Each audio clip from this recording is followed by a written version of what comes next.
করেছেন, আমাদের সকলকে তিনি গর্বিত করেছেন।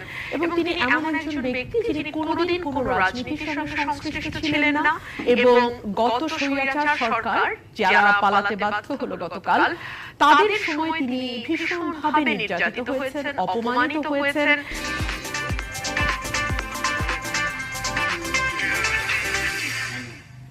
এবং গণমানুষ, সাধারণ মানুষ, আমরা কিন্তু ওনাকে ভীষণ শ্রদ্ধা করি। আমি আমার দলীয় পরিচয়ের বাইরে গিয়ে বাংলাদেশের একজন সাধারণ নাগরিক হিসেবে যখন দেশের বাইরে যাই, আমার পাসপোর্ট দেই এবং বলি আমি ডক্টর মোহাম্মদ ইউনূসের দেশের একজন মানুষ, তখন অটোমেটিক্যালি আমার গর্বে মাথা উঁচু হয়, বুক ফুলে যায়। তো সেই জায়গা থেকে আমি বলবো যে ওনার গ্রহণযোগ্যতা, ওনার জনপ্রিয়তা এবং বাংলাদেশকে সারা বিশ্বের কাছে উজ্জ্বল করবার ক্ষেত্রে ওনার যে ভূমিকা, সেই ভূমিকার সকল কিছু বিবেচনায় নিয়ে মানুষ যদি মনে করে যে তাকে তত্ত্বাবধায়ক সরকারের প্রধান করা যায়, তাহলে নিশ্চয়ই তাই। কেন